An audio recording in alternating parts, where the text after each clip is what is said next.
We're through. It's over. Don't want you. Bye-bye. So do y'all remember TC Carson?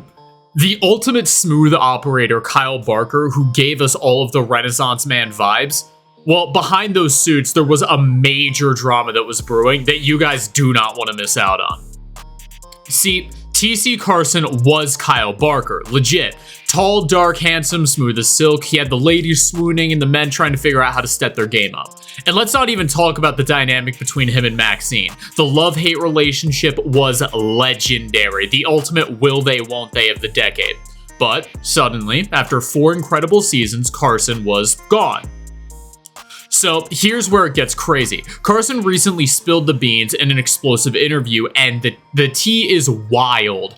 When they shipped him off to London in season 4, we were like, okay, so what's the plan? Well, turns out it wasn't a creative decision. TC Carson got straight up fired, just kicked out. So you're probably thinking, all right, what's going on here? What's been happening?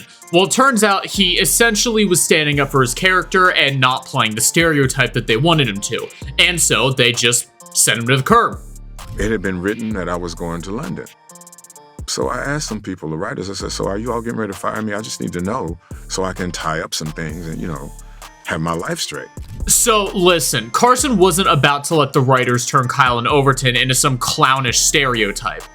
Bro basically just said, not on my watch. So the writers tried to box his character as the smart guy and make Overton some goofball sidekick. However, they were a lot more than that. I mean, Carson, along with John Henton, straight up told the writers, you can't just put 2 buffoonish black guys against 4 strong black women. That's not going to happen. It's not a very funny joke, and they refused to be the punchline. The way we were being treated, it was just various things that happened through the course of the seasons. Yeah. And when we had issues, we talked to them about it.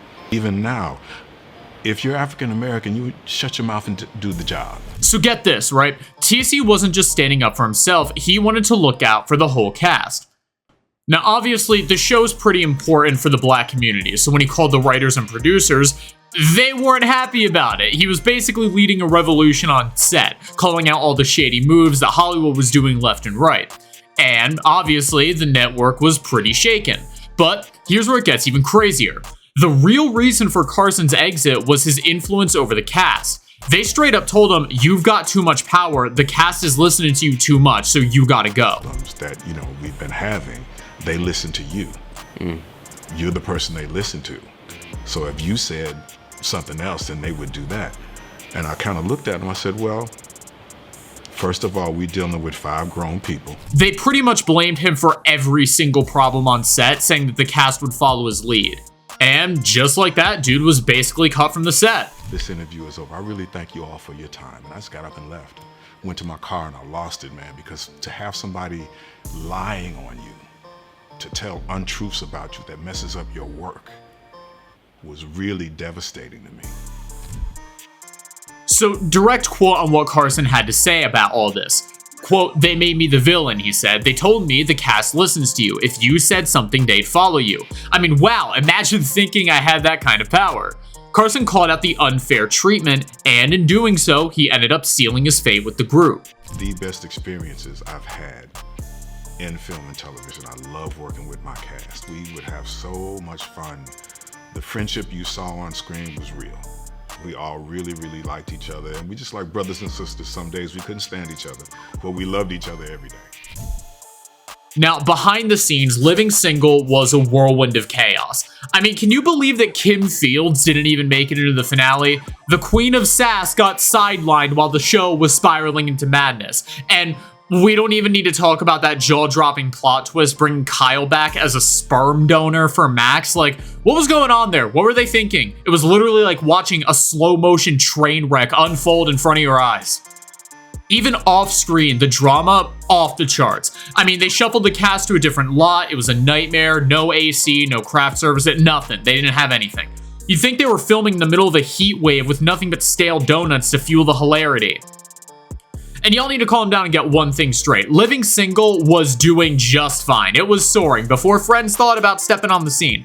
But then, Friends drops and suddenly all the money, marketing, and love was heading for that side of the lot. Now, at this point, the shade's coming down pretty hard, right? Living Single was the original, but when Friends came out, the network acted like they were the new hotness. They basically just threw all their coins at Friends while leaving our face black sitcom in the dust. Henton wasn't afraid to call it out either, saying directly, We were on first. We had did a year. We did our first season. And then Friends came that following season. The following year, they moved us to Thursday night. But they moved us to Thursday night at 8:30 up against Friends. So now you got Living Single. Honestly wild how much discrimination was happening at that time. That is crazy. And Henton did the right thing to call this out. Back in the day, you had Jackie Gleason. That's, that turned into the Flintstones. It's fun, but you acknowledged it. For us, we got no acknowledgement. That's the thing that bothered me the most. But wait. Let's talk about our guy, John Henton, aka Overton Wakefield Jones, who's always good for a laugh with his country bumpkin charm and his take on the whole situation. Now, off screen, this guy had his own wild things to say, all sorts of stories to tell. During the show, Henton wasn't cool with how the writers were trying to turn his character into essentially a comic relief, a clown.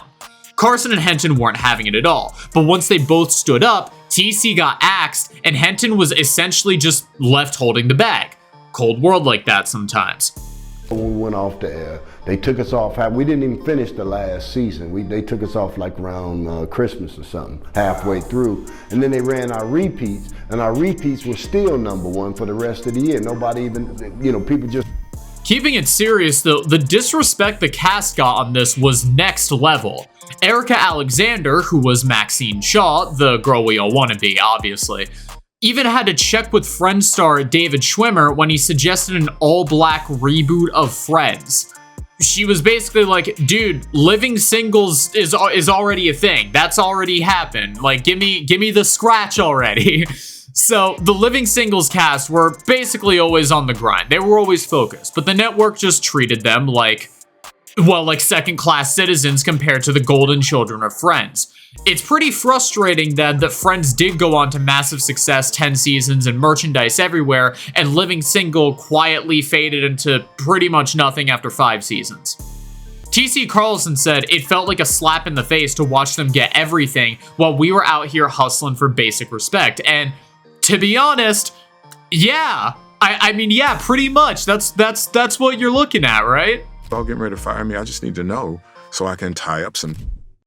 Let me tell you though, TC Carson has no regrets, not even a little bit. He knew the importance of Living Single to the culture. He wasn't just gonna sit back and let it happen, play nice. Carson said, I wasn't quiet because I had a job. I was loud because I knew the importance of the job. Worked on the big lot, so they got access to all the amenities that were on the big lot. At the end of it, they were making $100,000 an episode, or no, $1 million an episode, something like that. We didn't approach, at least I never approached any of those numbers.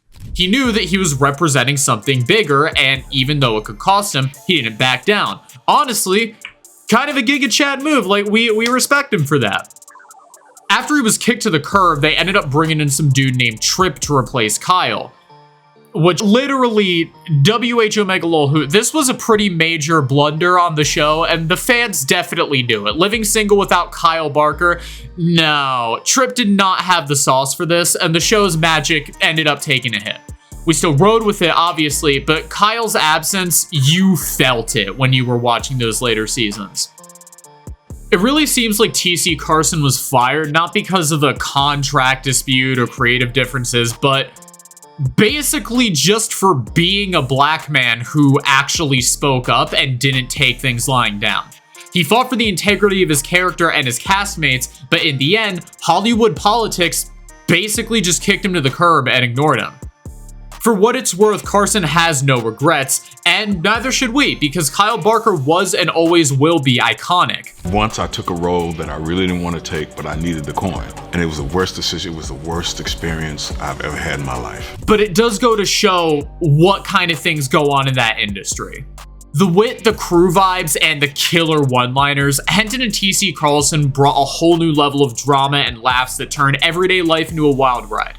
You could practically feel the sparks flying every time they were on screen together. That's real entertainment, the way I see it at least. And friends, let's be honest, doesn't hold a candle to the Magical Living single. I'll be the one to say it, you know, that's just how it is.